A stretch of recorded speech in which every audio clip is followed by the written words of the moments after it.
ओम कृष्णाय वासुदेवाय हरे परमात्मने प्रणता क्लेशनाशाय गोविंदाय नमो नमः। राधे राधे दोस्तों, जय श्री कृष्णा।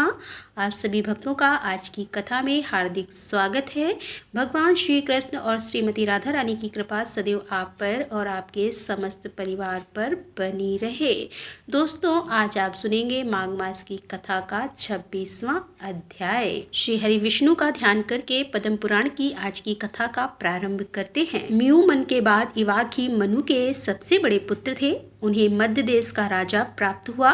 इक्ष्वाकु के 100 पुत्रों में 15 श्रेष्ठ थे। वे मेरु के उत्तरी प्रदेश में राजा हुए। उनके सिवाय 114 पुत्र और हुए जो मेरु के दक्षिणावर्ती देश के राजा बताए गए हैं। इक्ष्वाकु के ज्येष्ठ पुत्र से ककु स्थ नामक पुत्र हुआ और ककु के पुत्र का नाम सुयोधन गया। सुयोधन का पुत्र पृथु और पृथु का वशु हुआ। उसका पुत्र आर्त तथा आर्त का पुत्र युवना मृत स्वा और वृद्ध स्वा से कुवला स्वा का जन्म हुआ। कुवला स्वा धुंध नामक दैत्य का विनाश करके धुंधमर के नाम से प्रसिद्ध हुआ। उसके 3 पुत्र हुए, तृण स्वयं दंड तथा कपिला स्वधनु। धूमा के पुत्रों में प्रतापी कपिला शब्द अधिक प्रसिद्ध था। दृश्य का प्रमोद और प्रमोद का पुत्र हर्ष स्वा से निकुंभ और निकुंभ से सहता स्वा का जन्म हुआ। सहता स्वा के 2 पुत्र हुए, आकृता स्वा तथा रणा के पुत्र युवनामृद विशेष थे। वे इंद्र के मित्र थे और प्रतापी राजा भी थे। पुकुश का पुत्र संभुत था, जिसका विवाह नर्मदा के साथ हुआ था। संभुत से संभूति और संभूति से त्रिदनवा का जन्म हुआ। त्रिदनवा का पुत्र तद उड़ नाम से विख्यात हुआ। उसके पुत्र का नाम सत्यव्रत था। उससे सत्यर्थ का जन्म हुआ। सत्यर्थ के पुत्र हरिश्चंद्र थे। हरिश्चंद्र से रोहित हुआ। रोहित से वृक और वृक से बाहु की उत्पत्ति हुई। बाहु के पुत्र परम धर्माता राजा सगर हुए। सगर की 2 स्त्रियां थीं, प्रभा और भानुमति। इन दोनों ने पुत्र की इच्छा से वीर नामक अग्नि की आराधना की। भानुपति इन दोनों ने पुत्र की इच्छा से अग्नि आराधना की। इससे संतुष्ट होकर अर्य ने उन दोनों को इच्छा अनुसार वरदान देते हुए कहा कि एक रानी 6000 पुत्र पा सकती है और दूसरी को एक ही पुत्र मिलेगा जो वंश की रक्षा करने वाला होगा। अब इन 2 वरदान में से जिसको जो पसंद आए वह उसे ले ले। प्रभा ने बहुत से पुत्रों को लेना स्वीकार किया तथा भानुवती को एक ही पुत्र असमंजस्य की प्राप्ति हुई। तदंतर प्रभा ने जो यदुकुल की कन्या थी 6000 पुत्रों को उत्पन्न किया, जो अश्व की खोज के लिए पृथ्वी को खोदते समय भगवान विष्णु के अवतार महात्मा कपिल के कोप से दग्ध हो गए। असमंजस का पुत्र अशुमान के नाम से विख्यात हुआ। उसका पुत्र दिलीप था। दिलीप से भागीरथ का जन्म हुआ, जिन्होंने तपस्या करके भागीरथी गंगा को इस पृथ्वी पर उतारा था। भागीरथी के पुत्र का नाम था भाग हुआ और नाभाग के अम्बरीश और अम्बरीश के पुत्र सिंधुदीप हुए। सिंधुदीप से ऐता और आयु से ऋतुपर्ण का जन्म हुआ। ऋतुपर्ण से कलमासपाद और कलमासपाद से सर्वकर्मों की उत्पत्ति हुई। सरकर्मा का आरण्य और आरण्य का पुत्र निग हुआ। निज के 2 उत्तम पुत्र हुए, अनुमति और रघु। अनुमति करने के लिए वन में चला गया। रघु से दिलीप और दिलीप से अज हुए। अज से दीर्घ बाहु और दीर्घ बाहु से प्रजा पालना के ही स्वरूप में उनमें राम सबसे बड़े थे, जिन्होंने रावण को मारा और रघुवंश का विस्तार किया तथा भृगुवंशों में श्रेष्ठ वाल्मीकि ने रामायण के रूप में जिनके चरित्र का चित्रण किया। राम के 2 पुत्र हुए, कुश और लव। वे दोनों ही इक्ष्वाकु वंश का विस्तार करने वाले थे। कुश से अतिथि और अतिथि से निषद का जन्म हुआ। निषद से नल और नल से नभ से और नभ से पुंडरीक और पुंडरीक से क्षेम धनवा की उत्पत्ति हुई। क्षेम धनवा का पुत्र देवानिन वीर और प्रतापी हुआ। उसका पुत्र अहिनग हुआ। अहिनग से सहता स्वा का जन्म हुआ और सहता स्वा से चंद्रावल से तारापीड़ से चंद्रगी और चंद्रगी से चंद्र तथा चंद्र से सतायु हुए। जो महाभारत के युद्ध में मारे गए नल नाम के 2 राजा प्रसिद्ध हैं। एक तो वीरसेन के पुत्र थे और दूसरे निषद के। इस प्रकार इवाक वंश के प्रधान राजाओं का वर्णन किया गया है। इसके बाद भीष्म जी ने कहा कि हे भगवान, अब मैं पितरों के उत्तम वंश का वर्णन सुनना चाहता हूँ। पुलस्त्य बोले कि हे राजन, बड़े हर्ष की बात है, मैं तुम्हें आरंभ से ही पितरों के वंश का वर्णन सुनाता हूँ। सुनो। स्वर्ग में पितरों के 7 गण हैं, उनमें 3 तो मूर्ति रहित है और 4 मूर्तिमान है। ये सब के सब अमित तेजस्वी हैं। इनमें जो मूर्ति रहित पितृगण हैं वे वैराज प्रजापति की संतानें हैं, अतः वैराज नाम से प्रसिद्ध देवगण उनका यजन करते हैं। अब पितरों की लोक सृष्टि का वर्णन करता हूँ, श्रवण करो। सोमपत नाम से प्रसिद्ध कुछ लोक हैं जहाँ कश्यप के पुत्र पितृगण निवास करते हैं। देवता लोग सदा उनका सम्मान किया करते हैं। अग्निस्वात नाम से प्रसिद्ध यज व पितृगण उन्हीं लोगों में निवास करते हैं। स्वर्ग में वे भराज नाम के जो दूसरे तेजस्वी लोग हैं, उनमें बहिर्सट संख पितृगण निवास करते हैं। वहाँ मोरों से जुते हुए हजारों विमान हैं तथा संकल्प वृक्ष भी हैं, जो संकल्प वृक्ष के अनुसार फल प्रदान करने वाले हैं।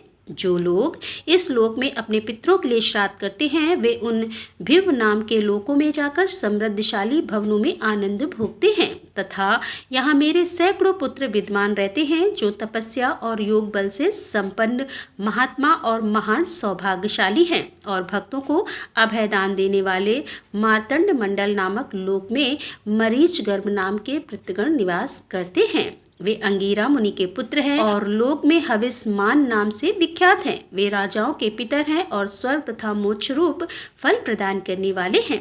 तीर्थों में श्राद्ध करने वाले श्रेष्ठ क्षत्रिय उन्हीं के लोक में जाते हैं।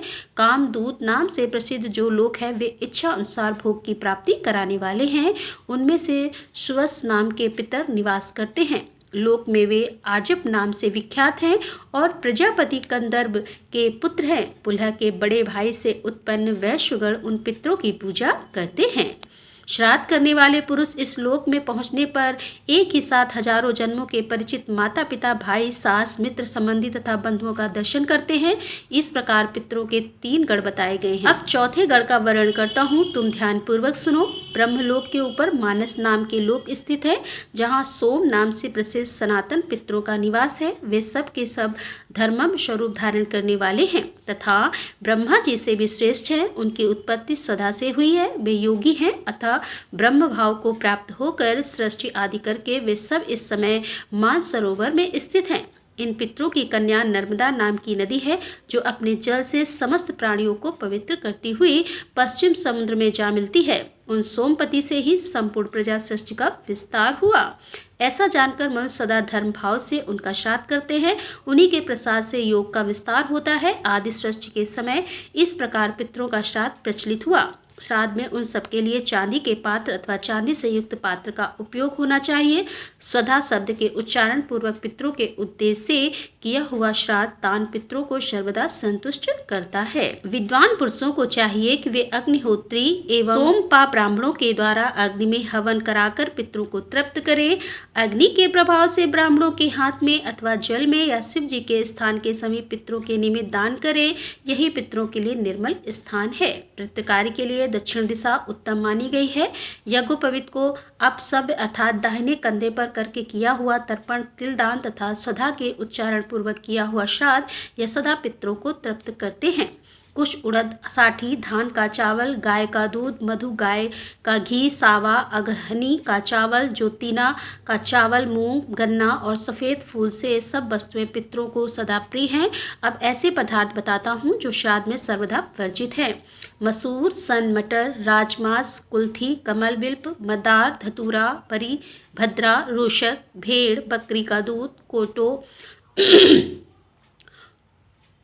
दूध, कद्दू, दार, वट, कैथ, महुआ और अलसी यह सब निश्चित हैं। अपनी उन्नति चाहने वाले पुरुषों को श्राद्ध में इन वस्तुओं का उपयोग कभी नहीं करना चाहिए।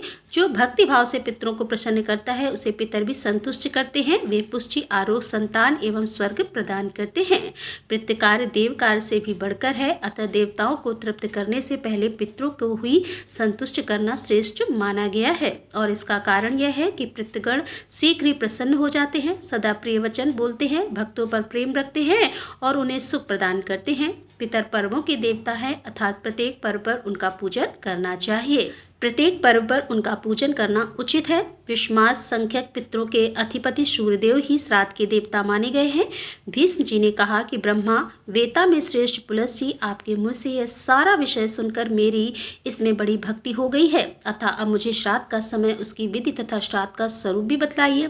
श्राद्ध में कैसे ब्राह्मणों को भोजन कराना चाहिए तथा किनको छोड़ना चाहिए, श्राद्ध में दिया हुआ अन्य पितरों के पास कैसे पहुँचता है और किस विधि से श्राद्ध करना उचित है और वह किस तरह से उन पितरों को तृप्त करता है। पुलस्त्रों को संतुष्ट करते हुए प्रतिदिन श्राद्ध करना चाहिए। श्राद्ध 3 प्रकार का होता है, नित्य, नैमित्तिक और काम्य। पहले नित्य श्राद्ध का वर्णन करता हूँ। उसमें अर्घ और आवाहन की क्रिया नहीं होती, उसे अदैवथु तुम श्रवण करो। जो पंचाग्नि का सेवन करने वाला स्नातक, त्रिशोधक, वेद के व्याकरण आदि अंगों का ज्ञाता, श्रोत्री का पुत्र, वेद के विधि वाक्यों का विशेषता सर्वज्ञ अर्थात सब विषयों का ज्ञाता, वेद का स्वाध्याय मंत्र जपने वाला, ज्ञानवान, त्रिना, चिकत्री, मधुरे, अन्य शास्त्रों में भी परिनिष्ठित, पुराण का विद्वान, स्वाध्याय सल ब्राह्मण भक्त, पिता की सेवा करने वाला, सूर्य देवता का भक्त, वैष्णव ब्रह्मावेता, योग शास्त्र का ज्ञाता, शांत, आत्मज्ञान तथा शिव भक्ति परायण हो, ऐसा ब्राह्मण श्राद्ध में निमंत्रण पाने का अधिकारी है। ऐसे ब्राह्मणों को यत्नपूर्वक श्राद्ध में भोजन कराना चाहिए। अब जो लोग श्राद्ध में वर्जनी हैं उनका भी वर्णन सुनो। पतित का पुत्र, नपुंसक, चुगलखोर और अत्यंत रोगी, यह सब श्राद्ध के समय धर्मजयगढ़ श्राद्ध के पहले दिन अथवा श्राद्ध के ही दिन विनयशील ब्राह्मणों को निमंत्रित करें। निमंत्रण दिए हुए ब्राह्मणों के शरीर में पितरों का आवेश हो जाता है, वे वायु रूप से उनके भीतर प्रवेश करते हैं और ब्राह्मणों के बैठने पर स्वयं भी उनके साथ बैठे रहते हैं।